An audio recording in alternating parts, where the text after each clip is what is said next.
आप सबको जय मसीह की। हम परमेश्वर का धन्यवाद करते हैं। यकीनन परमेश्वर का वचन हमसे कहता है कि हर एक बात में, चाहे सुख हो या दुख हो, उसका धन्यवाद करो।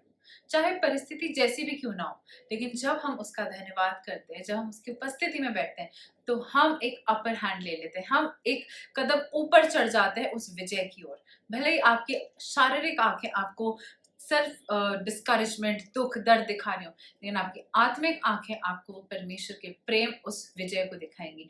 तो आइए अपनी आत्मिक आंखों को खोल के आज के दिन हम परमेश्वर की इस सभा में शामिल होते हैं।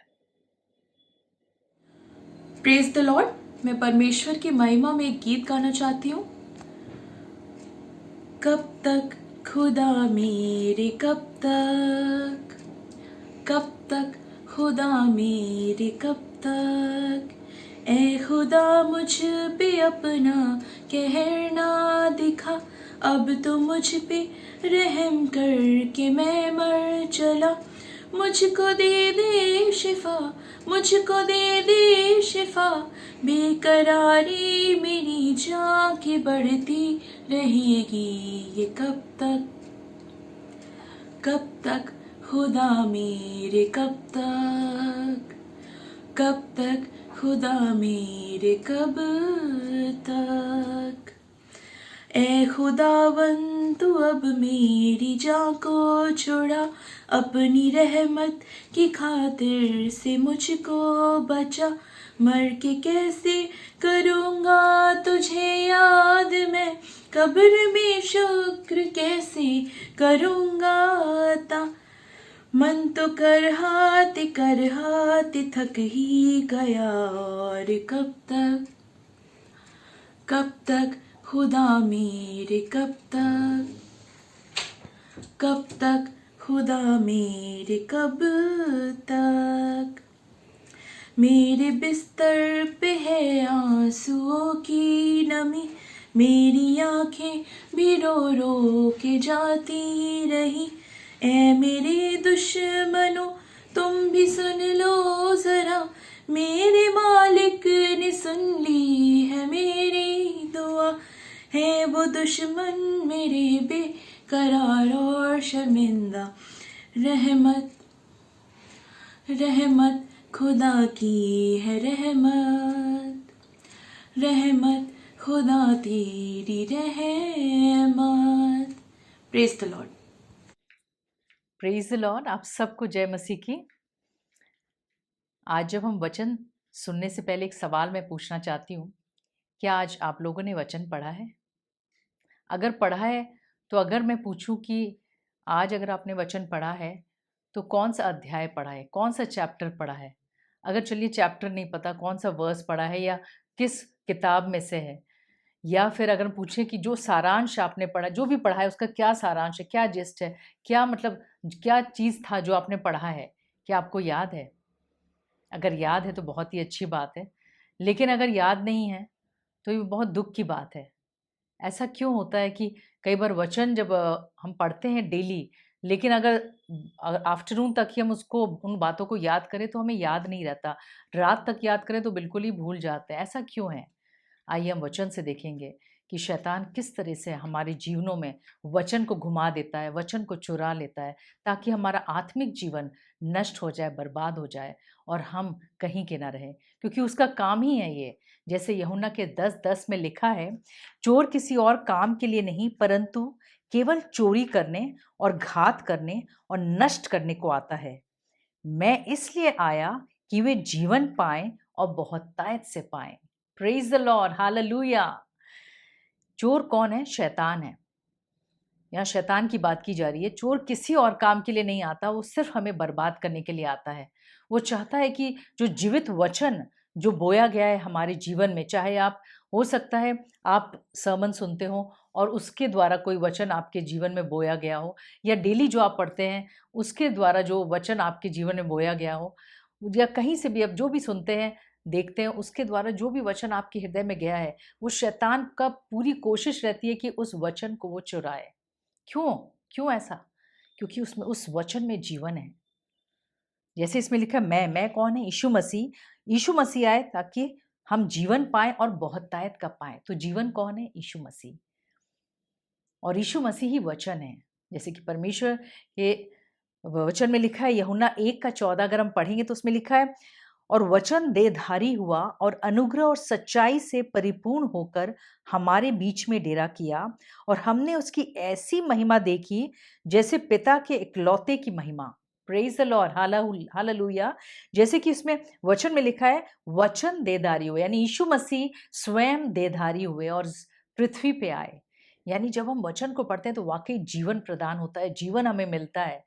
और ना सिर्फ यही खाली जीवन में नहीं, बल्कि जब हम पे विश्वास करते हैं तो अनंत जीवन भी हमारा है। यानी हमें बहुतायत का जीवन मिलता है इस जीवन में भी, और एक लंबा जीवन जो हमेशा के लिए हमें रहना है, या तो स्वर्ग में या नरक में। लेकिन जब यीशु मसीह पे विश्वास करते हैं तो वो लंबा जीवन हम स्वर्ग में बिताते हैं।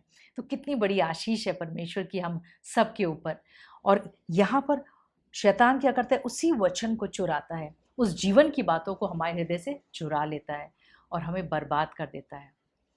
आइए हम एक घटना में देखेंगे, पुराने नियम की पुस्तक है, उसमें हम देखते हैं उत्पत्ति के 3:1-6 कि किस तरह शैतान ने हवा के ऊपर, किस तरह से उसने कैसे प्रलोभन किया उसको, कैसे उसको टेम्प्ट किया, कैसे उसको बहकावे में डाल दिया और वो बिल्कुल बर्बाद हो गई। आइए हम देखते हैं उत्पत्ति का 3:1 और 2 पहले पढ़ेंगे। उसमें लिखा है, यहोवा परमेश्वर ने जितने बनेले पशु बनाए थे उन सब में सर्प धूर्त था, और उसने स्त्री से कहा, क्या सच है कि परमेश्वर ने कहा है कि तुम इस वाटिका किसी वृक्ष का फल ना खाना? शैतान का काम है कि शक पैदा करना। शैतान का काम है कि वो लड़ाई झगड़े को लाएगा, वो फूट डालने को लाएगा, वो गलत बातों को लाएगा, वो नकारात्मक बातों को लाएगा, निराशा भरे शब्दों को लाएगा, क्योंकि उसका काम है ये। और यहाँ पर भी एक डाउट को ला रहा है, और वो भी किसके ऊपर डाउट? परमेश्वर के ऊपर डाउट को ला रहा है। कह रहा है, क्या सच है कि परमेश्वर ने कहा है कि तुम इस वाटिका के किसी वृक्ष का फल ना खाना? फिर हवा ने क्या बोला? स्त्री ने सर्प से कहा, इस वाटिका के वृक्षों के फल हम खा सकते हैं, पर जो वृक्ष वाटिका के बीच में है उसके फल के विषय में परमेश्वर ने कहा है कि ना तो तुम उसको खाना और ना उसको छूना, नहीं तो मर जाओगे। स्त्री ने बहुत अच्छा उत्तर दिया। क्यों? क्योंकि इसने कहा परमेश्वर ने कहा है। जब हम परमेश्वर जो जीवित वचन है उसको हम कहते हैं और ये बोलते हैं कि हाँ परमेश्वर का वचन कहता है ऐसे ऐसे, तो हमारा बचाव हो जाता है। यहाँ स्त्री ने भी इस चीज को कहा कि परमेश्वर ने कहा है कि इस वृक्ष को के फल को मत खाना, नहीं तो तुम मर जाओगे। और वाकई इसका बचाव हुआ। उस समय शैतान भी खामोश हो गया क्योंकि इसने तुरंत इस चीज को बोला कि परमेश्वर ने कहा है, मना किया है। लेकिन सर्प ऐसा नहीं, शैतान दोबारा आएगा हमारे पास। फिर यहाँ पर दोबारा आया, तब सर्प ने स्त्री से कहा, जब हम चौथे में पढ़ते हैं, तुम निश्चय ना मरोगे। फिर से उसने डाउट डाला कि तुम निश्चय ना मरोगे। वो झूठ का पिता है। शैतान क्या है? झूठ का पिता है। वो केवल झूठी झूठी बातों को बोलता है। तो उसने फिर से उसको आश्वासन दिया कि तुम नहीं, ऐसी बात नहीं है, परमेश्वर ने जो तुमसे कहा है वो सब गलत है, तुम निश्चय ना मरोगे। उसके बाद उसको फिर से समझा रहा है कि वरन परमेश्वर आप जानता है कि जिस दिन तुम उसका फल खाओगे और उसी दिन तुम्हारी आंखें खुल जाएंगी और तुम भले बुरे का ज्ञान पाकर परमेश्वर के तुल्य हो जाओगे। यानी पूरी तरह घुमा दिया है वचन को, जो परमेश्वर ने कहा है उस चीज को पूरा घुमा दिया है। लेकिन अब स्त्री ने इस बार ये नहीं कहा कि परमेश्वर ने कहा है। अगर वो फिर से कह देती तो शायद वो हवा उस समय भी वाटिका में ही रहती, वाटिका से बाहर नहीं निकाली गई होती। लेकिन इस बार उसने परमेश्वर के वचन का इस्तेमाल नहीं किया और इसलिए वो नाश हो गई। उसकी आत्मा जो थी वो नाश हो गई। तो यहाँ उसने क्या किया? सो जब स्त्री ने देखा कि उस वृक्ष का फल खाने में अच्छा और देखने में मन भाव और बुद्धि देने के लिए चाहने योग भी है, तब उसने उसमें से तोड़कर खाया और अपने पति को भी दिया और उसने भी खाया।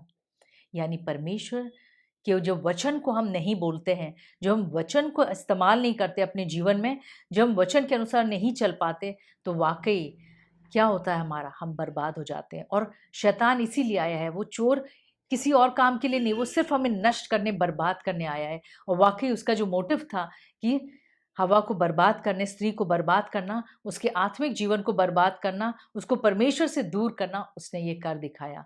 और स्त्री कैसे बहक गई? जब उसने परमेश्वर के वचन के वो खिलाफ हो गई, जब उसने परमेश्वर का वचन का इस्तेमाल नहीं किया। तो वचन जब देहधारी हुआ, यानी उसमें जीवन है। जब हम वचन को बोल के अपने लिए रक्षा को मांगते तो वाकई रक्षा में मिलती है। यीशु मसीह के जीवन में भी परीक्षा की घड़ी आई।